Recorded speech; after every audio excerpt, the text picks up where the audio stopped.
Dans cette partie, nous allons étudier la vitesse des ondes sonores. Au début, nous allons considérer un cylindre rempli de gaz à l'intérieur. Nous allons considérer un élément cylindrique du gaz qui se trouve entre le piston à gauche et la ligne pointillée. Cette ligne pointillée, c'est une barrière fictive. Initialement, cet élément du gaz est en équilibre par suite des forces de modules égaux qui s'exercent sur lui. On a celle du piston, la force exercée par le piston sur ce gaz-là, qui est entre le piston et cette ligne pointillée, et celle du reste du gaz qui se trouve à droite de la ligne pointillée. Le module de ces forces, c'est P fois A. A étant l'aire de section transversale du tube. Donc A, c'est la surface transversale du tube. On a dans ce cas le gaz à l'intérieur de ce cylindre entre le piston à gauche et la ligne pointillée est en équilibre. On va bouger maintenant le piston vers la droite pendant un intervalle de temps delta t, durant lequel le piston va se déplacer vers la droite à cette vitesse constante. Donc pour pousser ce piston, on va augmenter la pression par un certain facteur delta P. Donc le module de la force qu'ils exercent sur ce piston a augmenté pour atteindre la valeur P plus delta P fois A. Pendant ce temps delta t, le piston a bougé d'une certaine distance qui est v de x fois delta t. V de x, c'est la vitesse du piston et delta t, c'est le temps. Donc cette distance, c'est vx fois delta t. On va regarder le cylindre ici.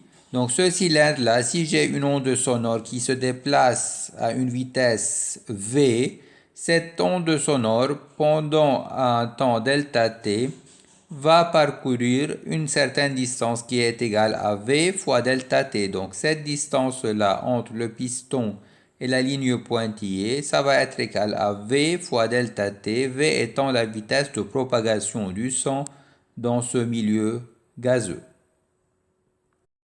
On modélise l'élément du gaz comme un système non isolé en ce qui a trait à la quantité du mouvement.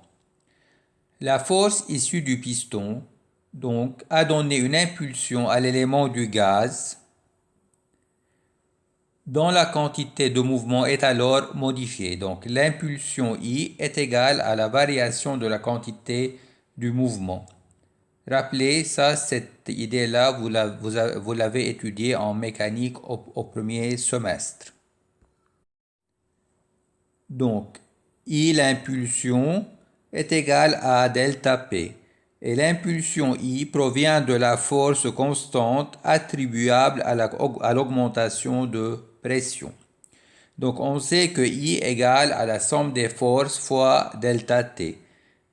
Cette impulsion est due à l'augmentation de la pression delta P. Donc, I, c'est égal à A fois delta P qui représente une force fois delta T. Donc, I égale à la variation de la quantité du mouvement et la variation de la quantité du mouvement, ça va être égal à mv final moins mv initial. Initialement, le gaz à l'intérieur de ce tube avait une vitesse moyenne égale à 0. Et la vitesse finale de cet élément du gaz, c'est égal à V de x, la même vitesse du piston. Donc delta P va être égal à m fois Vx. La masse du gaz, donc m, c'est égal à la densité du gaz fois le volume.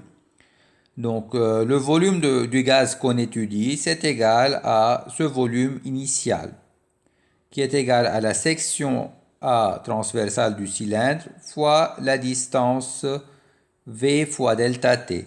la distance v étant la vitesse de propagation du son et delta t le temps du mouvement du piston. Donc m va être égal à ρ de la densité du gaz fois a v delta t. Donc finalement, delta p, la variation de la quantité du mouvement, va être égale à ρ fois a v delta t fois vx, la vitesse du piston. On peut relier la variation de la pression à la variation du volume et au volume initial par la relation delta P égale moins B delta V divisé par VI, où B est le module de compressibilité du gaz. Donc le volume initial du gaz, VI, c'est égal à A, qui est la section transversale, fois V delta T, qui est cette distance-là. Je vous rappelle que V, c'est la vitesse de propagation du son. La variation du volume, donc combien on a fait varier ce volume initial, delta V, c'est égal à moins, parce que ce volume a diminué, toujours A, qui est la section du cylindre, fois V de x fois delta T, qui est cette distance-là.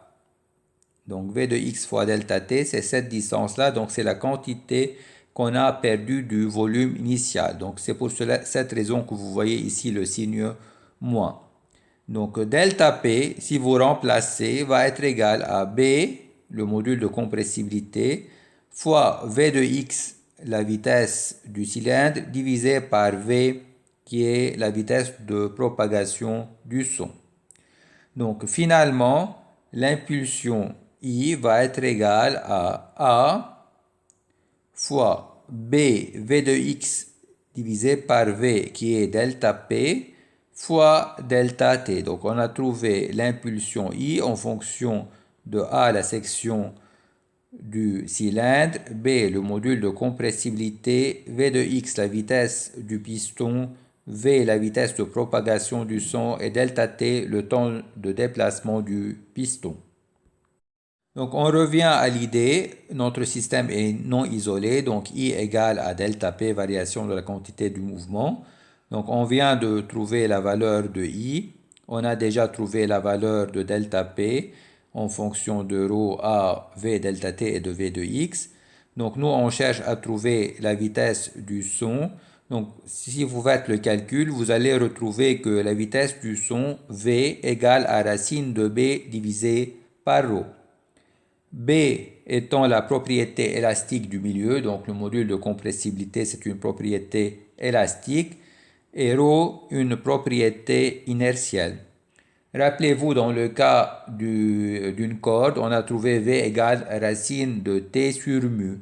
T était la tension et mu la densité linéique. Donc mu c'est aussi une propriété inertielle et T c'est de la tension, donc c'est lié aux propriétés élastiques. Donc la vitesse de toute onde mécanique relève d'une expression ayant une forme générale. V, c'est racine carrée propriété élastique divisée par la propriété inertielle. La vitesse d'une onde sonore en mouvement dans une tige solide par exemple est fonction du module de Young et de la densité ρ. La vitesse du son dépend aussi de la température du milieu. Dans le cas d'une onde sonore en mouvement dans l'air, la relation entre la vitesse de l'onde et la température est donnée par la relation V égale 331 fois racine carrée de 1 plus la température divisé par 273. 331 mètres par seconde correspond à la vitesse du son dans l'air à 0 degré Celsius et la température T est la température de l'air en degrés Celsius. Donc ça, la vitesse de propagation du son dépend aussi de la température du milieu. Donc de cette façon, on termine la partie 2 qui est reliée à la vitesse des ondes sonores.